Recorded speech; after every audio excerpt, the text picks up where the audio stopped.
സൗദിയിൽ വാഹനാപകടത്തിൽ മരിച്ച മലയാളി കുടുംബത്തെ മദീനയിൽ ഖബറടക്കി. മലപ്പുറം വെള്ളില സ്വദേശി ജലീലിനും കുടുംബത്തിനും വികാരനിർഭരമായ യാത്രയപ്പാണ് മദീന നൽകിയത്. മക്കളും കുടുംബാംഗങ്ങളും സുഹൃത്തുക്കളും പ്രവാസികളും അടക്കം വൻ ജനാവലി പ്രാർത്ഥനയ്ക്കായി എത്തിയിരുന്നു.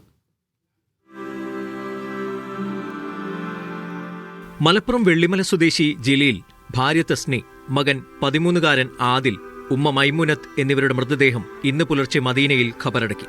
മസ്ജിദുൻ നബവിയിൽ നടന്ന മയ്യിത്ത് നമസ്കാരത്തിന് ശേഷമാണ് ജന്നത്തുൽ ബഖീയിലെ ഖബറടക്കം.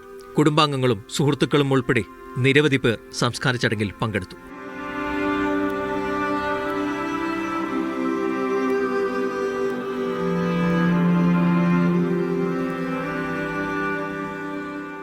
അപകടം നടക്കുമ്പോൾ 4 മക്കളാണ് വാഹനത്തിലുണ്ടായിരുന്നത്. സംസ്കാര ചടങ്ങിൽ പങ്കെടുക്കാൻ കേരളത്തിൽ നിന്ന് മറ്റ് 3 മക്കളും മദീനയിലെത്തിയിരുന്നു.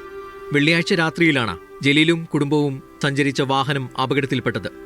മദീന ഭാഗത്ത് നിന്ന് ജിദ്ദയിലേക്ക് മടങ്ങും വഴിയായിരുന്നു അപകടം. റോഡിലേക്ക് തെന്നി നീങ്ങിയ ട്രെയിലർ ഇവർ സഞ്ചരിച്ച കാറിലിടിച്ചാണ് അപകടമുണ്ടായത്. Aftab Rahman, MediaOne, Riyadh.